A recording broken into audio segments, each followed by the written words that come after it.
الحمد للہ رب العالمین والصلاة والسلام علی سید الانبیاء والمرسلین وعلی آلہ وصحبہ اجمعین، اما بعد۔ قال اللہ تعالی فی القرآن الکریم: قل ان کنتم تحبون اللہ فاتبعونی یحببکم اللہ ویغفر لکم ذنوبکم۔ قابل احترام حضرات علماء کرام، بزرگوں اور دوستوں، اللہ رب العالمین نے قرآن کریم کی اس آیت میں ایک اصول اور ایک دستور بیان کیا ہے۔ اللہ عز و جل ارشاد فرماتے ہیں: اے نبی صلی اللہ علیہ وسلم، آپ کہہ دیجئے اگر تم اللہ سے محبت کرتے ہو تو میری اتباع کرو۔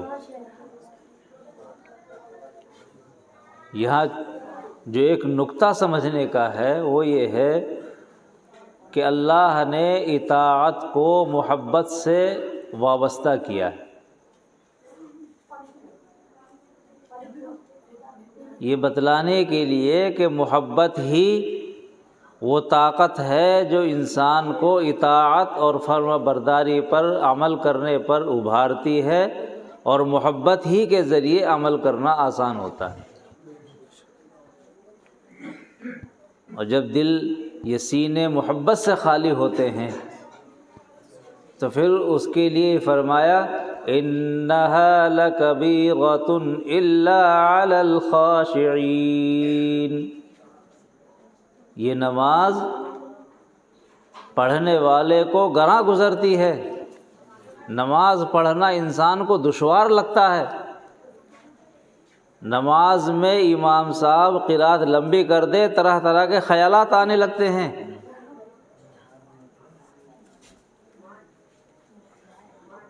مسجد میں ٹھہرنا انسان کو بھاری لگتا ہے۔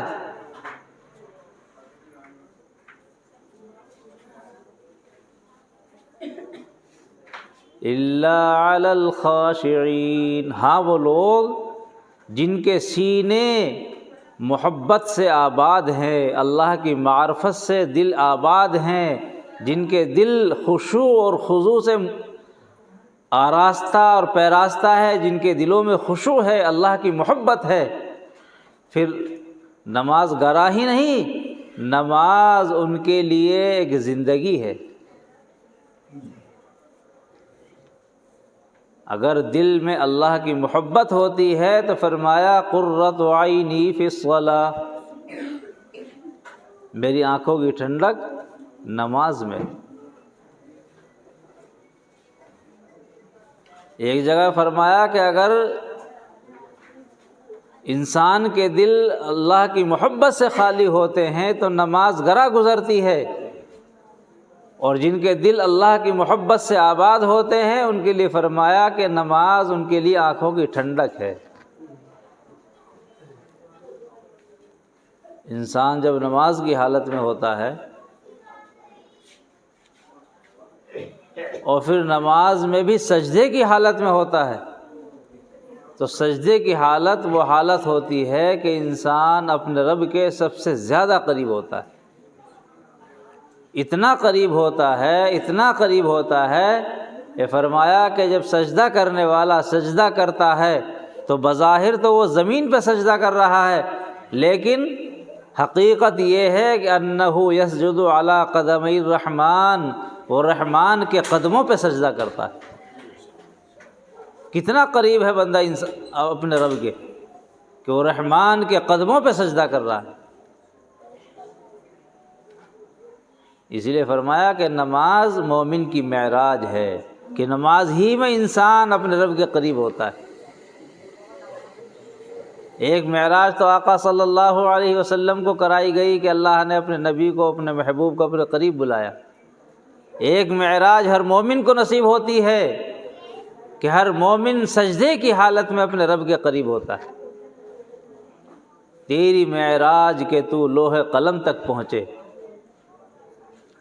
تیری معراج کہ تو لوح قلم تک پہنچے، میری معراج کہ میں تیرے قدم تک پہنچوں۔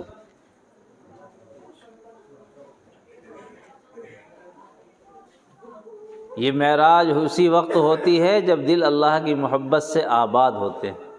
اس لیے اللہ نے فرمایا کہ محبت وہ طاقت ہے کہ انسان کو عمل پر ابھارتی ہے، عمل کرنا آسان ہو جاتا ہے۔ ایک عورت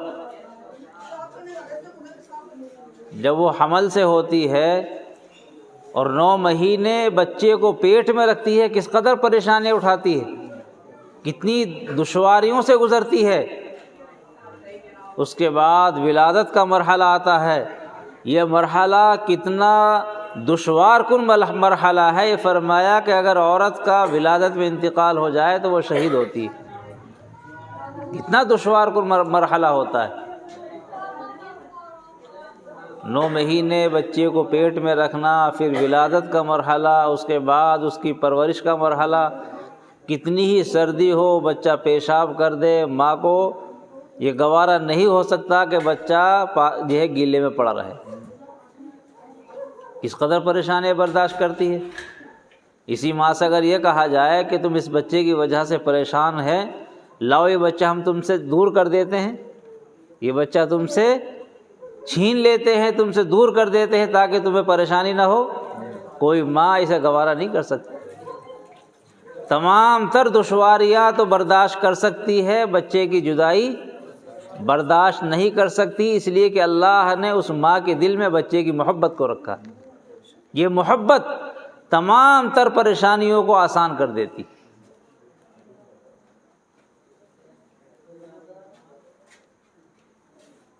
یہی معاملہ اللہ نے فرمایا کہ جب دل اللہ کی محبت سے آباد ہوتے ہیں تو پھر انسان کے لیے اللہ کی اطاعت آسان ہو جاتی، اور جب یہ دل اللہ کی محبت سے خالی ہوتے ہیں تو پھر یہ فرمایا انہا لکبیرۃ، یہ نماز پڑھنا بھی اسے بھاری لگتا ہے۔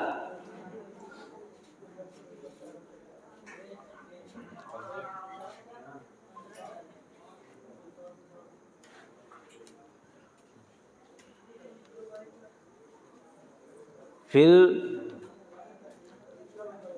لہٰذا اب یہ بات معلوم ہو گئی کہ ہم اللہ کی اطاعت کے ساتھ زندگی کب گزار سکتے ہیں، شریعت کی اطاعت کے ساتھ، سنتوں کی اتباع کے ساتھ زندگی اسی وقت گزار سکتے ہیں جب ہمارے دل اللہ کی محبت سے معمور ہوں گے، دل محبت سے آباد ہوں گے۔ اور دلوں کو محبت سے آباد کرنے کی جو چیز ہے وہ اللہ کا ذکر ہے۔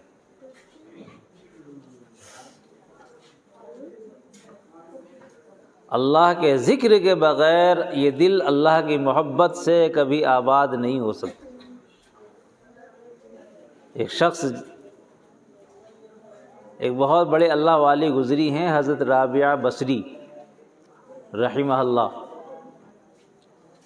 ایک صاحب ان کے سامنے دنیا کی بہت زیادہ برائی بیان کر رہے تھے اور بہت دیر ہو گئی دنیا کی برائی کرتے کرتے، تو پتہ آپ نے کیا فرمایا؟ آپ نے فرمایا کہ ایسا لگتا ہے کہ آپ کو دنیا کی بہت محبت ہے۔ تو وہ صاحب ایک دم چونک گئے، کہنے لگے میں تو دنیا کی برائی کر رہا ہوں، آپ کہہ رہے ہیں کہ مجھے دنیا سے محبت ہے۔ آپ نے پتہ کیا فرمایا؟ من احب شیئا اکثر ذکرہ، کہ جسے جس چیز سے محبت ہوتی ہے وہ اس کا ذکر کثرت سے کرتا ہے۔ تم کثرت سے دنیا کا ذکر کر رہے ہو، اس سے معلوم ہو رہا ہے کہ تمہیں دنیا سے محبت ہے۔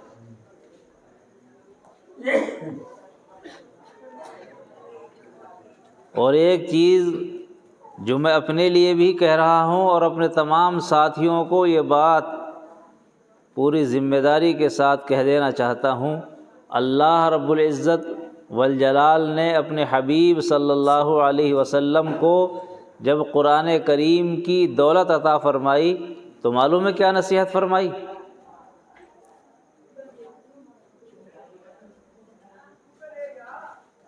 بڑے صاف لفظوں میں اللہ نے اپنے حبیب صلی اللہ علیہ وسلم کو نصیحت ارشاد فرمائی، یا ایھا المزمل، اے اوڑھنی اوڑھنے والے، اے اوڑھنی والے، چونکہ جب پہلی وحی نازل ہوئی تو آپ صلی اللہ علیہ وسلم پسینہ پسینہ ہو گئے، اور آپ نے حضرت خدیجہ رضی اللہ عنہا سے ارشاد فرمایا کہ مجھے اوڑھنی اڑا دو، تو یہ لفظ اللہ کو بڑا پسند آیا، تو اسی نام سے پکارا، یا ایھا المزمل، اے اوڑھنی اوڑھنے والے، قم اللیل الا قلیلا، راتوں کو کھڑے رہا کیا کرو، راتوں کو قیام کیا کرو، راتوں کو اللہ کے سامنے تہجد کی حالت میں کھڑے رہا کرو، تہجد پڑھا کرو، الا قلیلا، مگر ہاں کچھ تھوڑا سا آرام بھی کیا کرو۔ کتنا؟ نصفہ، آدھی رات آرام کر لیا، او انقص منہ قلیلا، یا اس سے کچھ کم کر لیا، او زد علیہ، کبھی زیادہ کر لیا، یعنی طبیعت جیسا ساتھ دے، کبھی آدھی رات قیام کر لیا، کبھی آدھی رات سے کم کر لیا، کبھی آدھی رات سے زیادہ قیام کر لیا۔ جب قیام کریں گے، تہجد پڑھیں گے، تو کرنا کیا ہے؟ وَرَتِّلِ الْقُرْآنَ تَرْتِيلًا، یعنی قرآن کریم کو پڑھا کرو۔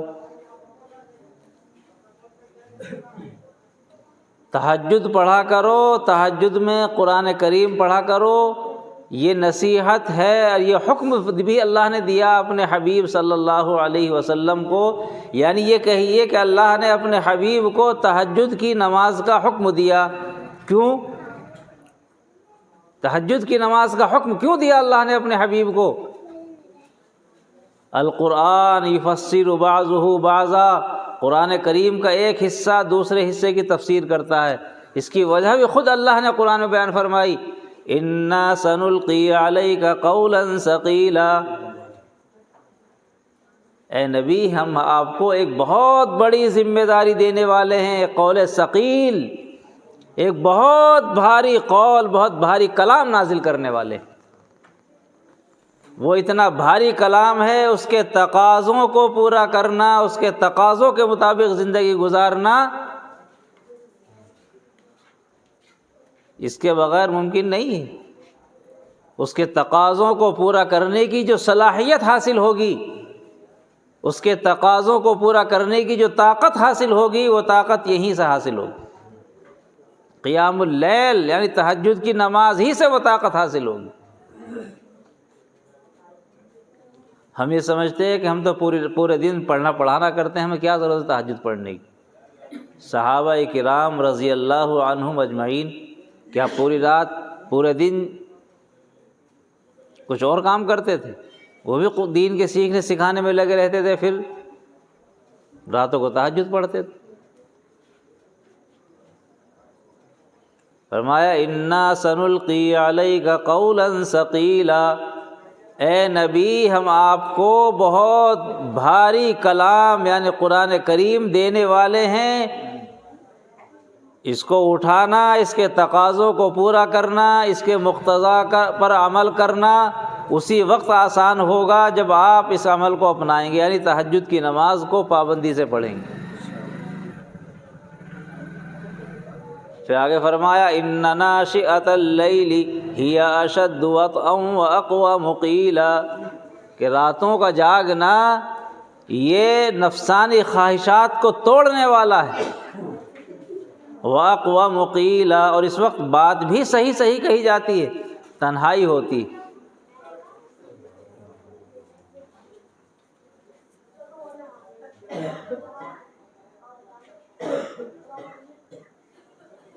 ایک صحابی حضرت عبداللہ ابن عمر، سیدنا عمر فاروق رضی اللہ عنہ کے صاحب زادے، وہ بیان فرماتے ہیں کہ فجر کی نماز میں جب صحابہ کرام اللہ کے نبی صلی اللہ علیہ وسلم کو اپنے اپنے خواب بیان کرتے تھے تو مجھے بھی یہ خیال آتا تھا، وہ ایک داعیہ پیدا ہوتا تھا کہ تجھے بھی کوئی خواب نظر آئے اور میں بھی اللہ کے نبی صلی اللہ علیہ وسلم سے اپنے خواب بیان کروں۔ چنانچہ آپ نے کوئی خواب دیکھا اور اپنی بہن سیدہ حفصہ رضی اللہ عنہا سے اپنا خواب بیان کیا، اور یہ فرمایا کہ آقا صلی اللہ علیہ وسلم سے اس خواب کی تعبیر معلوم کرنا۔ موقع ملنے پر سیدہ حفصہ رضی اللہ عنہا نے جب خواب بیان کیا اور اس کی تعبیر معلوم کی تو اس کی تعبیر میں آقا صلی اللہ علیہ وسلم نے ایک لفظ ارشاد فرمایا، نعم الرجل عبد اللہ لو کان یصلی قائما،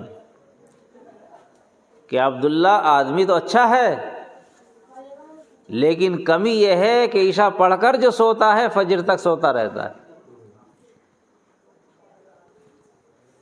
یہ نہیں فرمایا کہ 8 بجے اٹھتا ہے 10 بجے اٹھتا ہے ہماری طرح۔ آج تو ہم نے اپنے معاشرے کا جنازہ ہی نکال دیا، راتوں کو 10 بج گئے 11 بج گئے 1 بج گئے 2 بج گئے موبائل میں لگے ہوئے، اور پھر اٹھتے ہیں کب؟ 9 بجے 10 بجے 11 بجے۔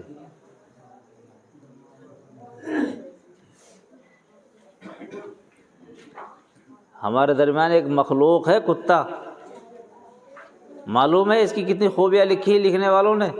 اس کے اندر 10 خوبیاں ایسی لکھی ہیں، ان میں سے اگر ایک خوبی بھی انسان کے اندر آ جائے تو وہ کامل درجے کا انسان بن جائے۔ صبر ہوتا ہے، قناعت ہوتی ہے، وفاداری ہوتی ہے، بڑی خوبیاں ہیں کتے کے اندر، لیکن پھر بھی وہ کتا ہے۔ یہ فرمایا کہ جس گھر کے اندر کتا ہوتا ہے وہاں رحمت کے فرشتے داخل نہیں ہوتے۔ آخر اتنی خوبیوں کا مالک ہے کتا، تو اس کے اندر یہ نحوست کیسے آئی کہ اللہ نے کتے کے اندر 10 خوبیاں ایسی رکھی، ان میں سے ایک خوبی انسان کے اندر آ جائے تو وہ انسان بن جائے، مگر پھر بھی وہ کتا اتنا منحوس جانور ہے کہ جس گھر میں ہوتا ہے وہاں رحمت کے فرشتے داخل نہیں ہوتے۔ کتے کے اندر جہاں خوبیاں ہیں وہاں ایک بہت بڑی برائی ہے۔ برائی یہ ہے کہ پوری رات جاگتا رہے گا لیکن جب تہجد کا وقت ہوتا ہے سو جاتا ہے۔ یہ تو آپ نے نوٹ کیا ہوگا، ورنہ کبھی غور کر کے دیکھ لینا۔ پوری رات جاگتا رہے گا، جب تہجد کا وقت ہوتا ہے سحر کا وقت ہوتا ہے یہ سو جاتا ہے۔ اب ذرا اپنے اوپر بھی غور کر کے دیکھ لیں ہم پوری رات کس طرح گزارتے ہیں، اور پھر رات کا جب آخری وقت ہوتا ہے کس طرح گزرتی۔ پوری رات کتے کی طرح جاگتے رہیں گے، موبائل میں لگے رہیں گے، اور جب تہجد کا وقت ہوگا ہم سو جائیں گے۔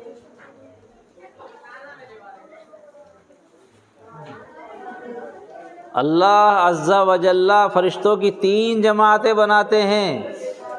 ایک جماعت کو حکم یہ ہوتا ہے کہ جاؤ یہ فلاں بندے میرے ناپسندیدہ بندے ہیں، میرے مبغوض بندے ہیں، جاؤ اور جا کر انہیں سلا دو، میں ان کا دیدار نہیں دیکھنا چاہتا، یہ وقت میرے خاص بندوں سے ملاقات کا وقت ہے۔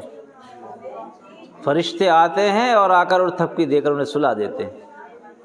ہم یہ سوچتے ہیں کہ ہماری آنکھ نہیں کھلی، ہم نے تہجد نہیں پڑھی۔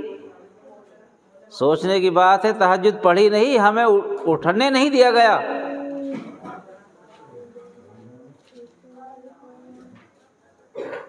جبکہ فرشتوں کی دوسری جماعت آتی ہے، اللہ اس جماعت سے کہتے ہیں کہ جاؤ یہ فلاں بندے میرے پسندیدہ بندے ہیں، یہ دن بھر بہت محنت اور مشقت کرتے ہیں، مزدوری کرتے ہیں، پھاولا چلاتے ہیں، تھکے ہوئے ہیں دن بھر کے، جاؤ جا کر انہیں جگا دو، یہ میرے پسندیدہ بندے ہیں، میں ان سے خاص وقت میں خاص ملاقات کرنا چاہتا ہوں۔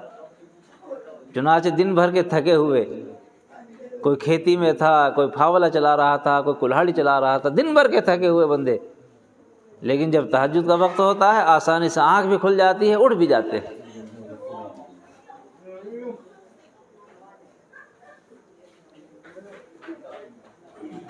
جبکہ تیسری جماعت کو یہ حکم ہوتا ہے کہ فلاں بندے میرے بہت زیادہ محبوب اور مقرب بندے ہیں، جاؤ صرف پہلو بدل دو، ان کا جی چاہے گا تو اٹھ جائیں، ورنہ مجھے ان کا سونا بھی پسند ہے۔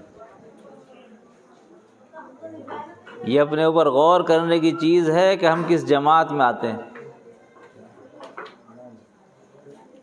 اللہ نے اپنے حبیب صلی اللہ علیہ وسلم کو جب قرآن کریم کی دولت عطا فرمائی تو ساتھ میں یہ حکم ارشاد فرمایا کہ اے نبی صلی اللہ علیہ وسلم، یہ قول ثقیل ہم آپ کو دے رہے ہیں، یہ امانت ہم آپ کو دے رہے ہیں، اس امانت کو اٹھانے کی جو صلاحیت پیدا ہوگی، اس امانت کا حق ادا کرنے کی جو طاقت حاصل ہوگی وہ بغیر تہجد کے نہیں ہو سکتی۔ اللہ کی بارگاہ کے مقرب بندے وہی مقرب بندے ہوتے ہیں جن کے دل اللہ کی محبت سے آباد ہوتے ہیں۔ یہ رمضان کا مبارک وقت چل رہا ہے، یہ فرمایا آقا صلی اللہ علیہ وسلم نے، من سلم لہ رمضان سلمت لہ سنۃ، جس کا رمضان سلامتی سے گزر جائے اس کا پورا سال سلامتی سے گزرتا ہے۔ ہم اگر یہ چاہیں کہ ہم پورے سال گناہوں سے بچ کے زندگی گزاریں، اپنی نگاہ کی بھی حفاظت کرنے والے ہو جائیں، اپنے زبان کی حفاظت کرنے والے ہو جائیں، اپنے کان کی حفاظت کرنے والے ہو جائیں، ہم اپنے پورے بدن کی گناہوں سے حفاظت کرنے والے ہو جائیں، تو رمضان کو اس طرح گزارو کہ رمضان کی برکت سے پھر 11 مہینے بھی اسی طرح گزر جائیں۔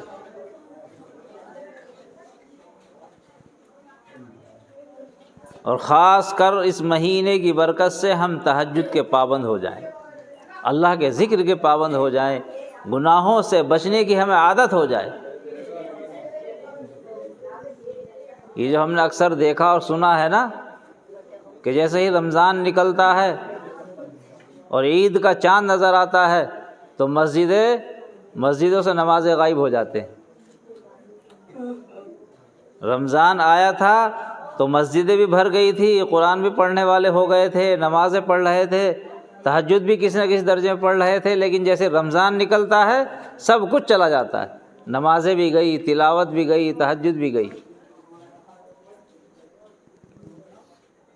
یہ ہمارے لیے لمحہ فکریہ ہے کہ رمضان گزرنے کے بعد جو ہم سے تمام چیزیں چھوٹ جاتی ہیں، تلاوت چھوٹ جاتی ہے، نمازیں چھوٹ جاتی ہیں، تہجد چھوٹ جاتی ہے، یہ ہمارے لیے غور کرنے کی بات ہے۔ ورنہ تو آقا صلی اللہ علیہ وسلم نے تو ارشاد یہ فرمایا تھا کہ جس کا رمضان سلامتی سے گزرتا ہے اس کا پورا سال سلامتی سے گزرتا ہے۔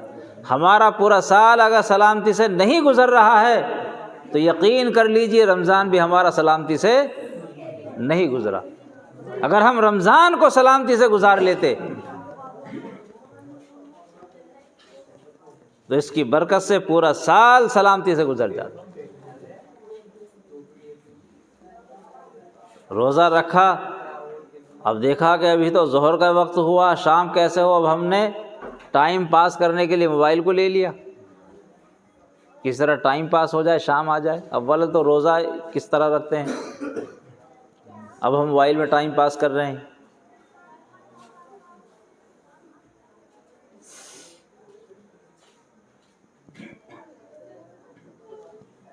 اب جب رمضان کو اس طرح گزاریں گے تو سال بھی اسی طرح گزرے گا۔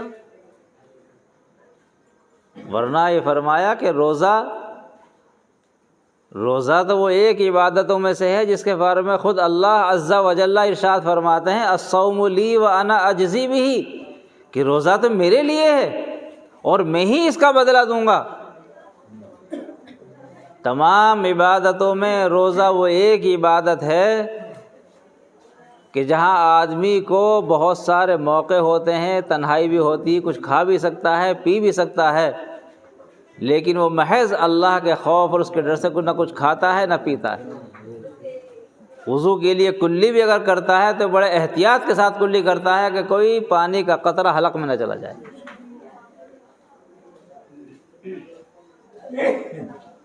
مگر غور کیجئے کہ ہم سے روزے میں کیا بے احتیاطی ہوتی ہے، رمضان میں کیا بے احتیاطی ہوتی ہے کہ اس رمضان کی برکتیں ہمیں نصیب نہیں ہوتی۔